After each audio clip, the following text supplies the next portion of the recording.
பொரியை வச்சு ஸ்வீட் செய்கிறதுக்கு 2 கப் பொரி எடுத்துக்கலாம். 2 கப் பொரியை இந்த மிக்ஸி ஜாருக்கு மாற்றிக்கலாம்.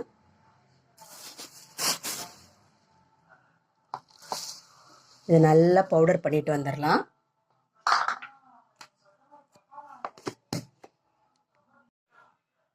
அரைச்ச பொரியை ஒரு பாத்திரத்துக்கு மாற்றிருக்கேன். இதில் ஒரு 1/4 கப் பால் பவுடர் சேர்த்துக்கலாம். Milk powder. இதில் ஒரு 1/4 ஸ்பூன் பேக்கிங் பவுடர் சேர்த்துக்கலாம். இதில் காய்ச்சி ஆற வச்ச பாலை முதல்ல இதை நல்லா கிளறி விட்டுக்கலாம். இந்த பொரியோட பால் பவுடர் பேக்கிங் பவுடர் எல்லாமே நல்லா கலக்கிற மாதிரி கலந்து விட்டுக்கலாம். நல்லா கலந்து விட்டுட்டு இப்போ இதில் காய்ச்சி ஆற வச்ச பாலை கொஞ்சம் கொஞ்சமாக ஊற்றி கிளறிக்கலாம். சப்பாத்தி மாவு பிசைகிற மாதிரி அழுத்தி பிசைஞ்சிடக்கூடாது. விரலை மட்டும் வச்சு லேசாக அப்படியே கலந்து விடணும்.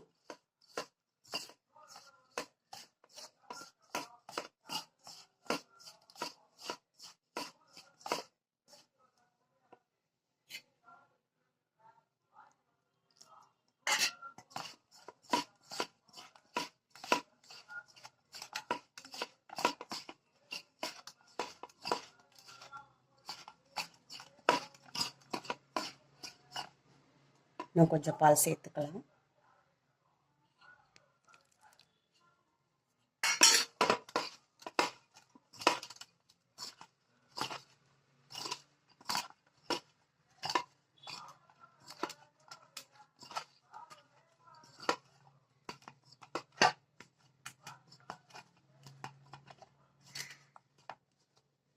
இதை அப்படியே ஒரு 10 நிமிஷம் ஊற வச்சிடலாம். இதுக்கிடையில் ஒரு பாத்திரத்தில் 1 கப் சுகர் சேர்த்துக்கிறேன். அதே அளவுக்கு தண்ணி சேர்த்துக்கலாம்.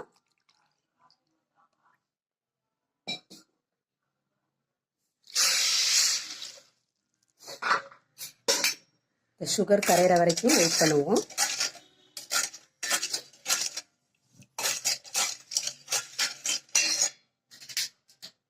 ரெண்டு ஏலக்காய் போட்டுக்கலாம்.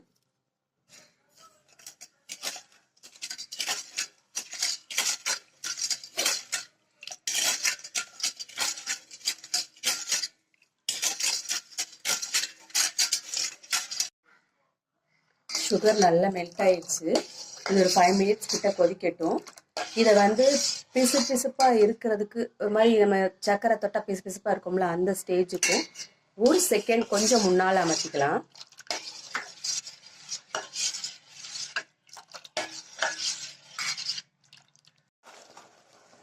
நல்லா கொதிச்சிருச்சு. இப்போ இதை ஆஃப் பண்ணி வச்சுக்கலாம்.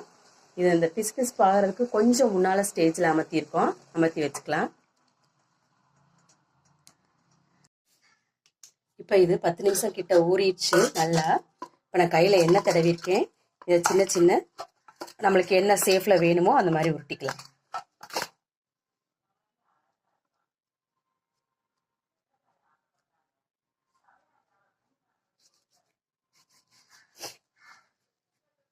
நம்ம என்ன சேஃபில் வேணுமோ அந்த மாதிரி உருட்டிக்கலாம்.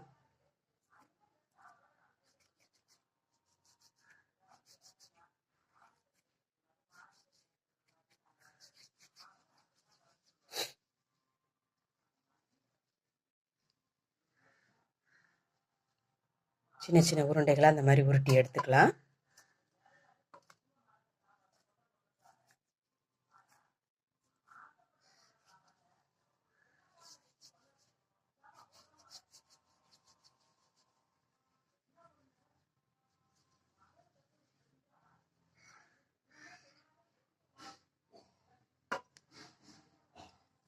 மொதல் உருண்டை கொஞ்சம் சின்னதாக உருட்டிட்டேன். கொஞ்சம் பெருசாகவே உருட்டலான்ட்டு 2வது உருண்டை கொஞ்சம் பெருசாக உருட்டியிருக்கேன்.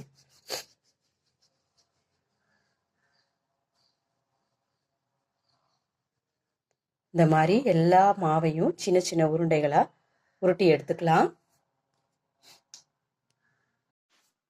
இந்த மாதிரி சின்ன சின்ன உருண்டைகளாக உருட்டி எடுத்தாச்சு. இப்போ நான் அடுப்பில் எண்ணெய் காய வச்சுருக்கேன். எண்ணெய் நல்லா காஞ்சிருச்சு. இதில் ஒரு உருண்டைகளாக போட்டு நம்ம நல்லா பொன்னிறமாக ஃப்ரை பண்ணி எடுத்துக்கலாம்.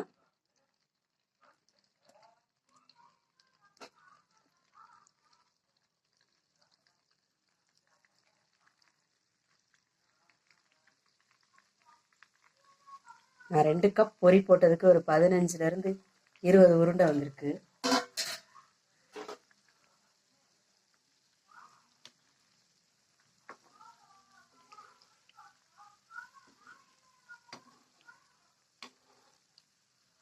அடுப்பை நல்ல மீடியம் ஃப்ளேமில் வச்சுட்டு இதை நல்ல பொன்னிறமாக வறுத்து எடுத்துக்கலாம்.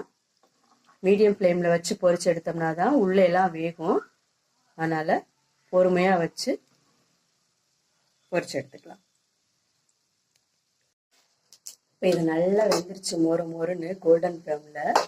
இதை எடுத்துக்கலாம், ஒரு பிளேட்டுக்கு மாற்றிக்கலாம்.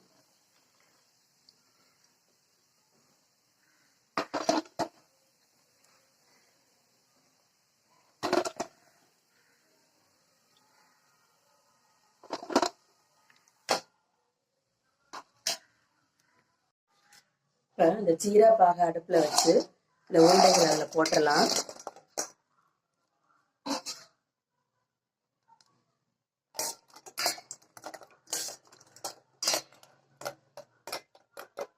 இப்போ ஜீரா பாக அடுப்பில் வச்சுருக்கேன். இது நல்லா ஒரு கொதி 2 கொதி வந்தோடனே அப்படியே ஆஃப் பண்ணுவோம். இதுக்காக தான் அந்த பிசு பிசுப்பாக இருக்கிறதுக்கு 1 செகண்ட் முன்னாலேயே அமர்த்த சொன்னேன். இந்த மாதிரி கொஞ்ச நேரம் கொதிக்க வச்சிட்டோம்னா கொஞ்சம் சீக்கிரமாக ஊறிடும். இப்போ அந்த பிசுப்பு டைம் கரெக்டாக வந்திருக்கு. இப்போ அப்படியே ஆஃப் பண்ணிடலாம். இது அப்படியே 1 hours அல்லது 2 hours நல்லா ஊறணும். ஊறிச்சுன்னா அழகாக குலாப் ஜாமுன் மாதிரி ரொம்ப அதே டேஸ்ட்டில் இருக்குங்க இந்த பொரி குலாப் ஜாமுன். நீங்களும் இது மாதிரி செஞ்சு பாருங்கள். வீடியோ பிடிச்சிச்சுன்னா லைக் பண்ணுங்கள், கமெண்ட் பண்ணுங்கள் அண்ட் சப்ஸ்கிரைப் பண்ணுங்கள். என்னோட சேனலை சப்ஸ்கிரைப் பண்ணாமல் பார்க்குறவங்க சப்ஸ்கிரைப் பண்ணுங்கள். சப்ஸ்கிரைப் பண்ணி பார்க்குறவங்க திருப்பியும் என்னோட சேனலுக்கு ஆதரவு கொடுங்க. அவ்வளோதாங்க. தேங்க்யூ.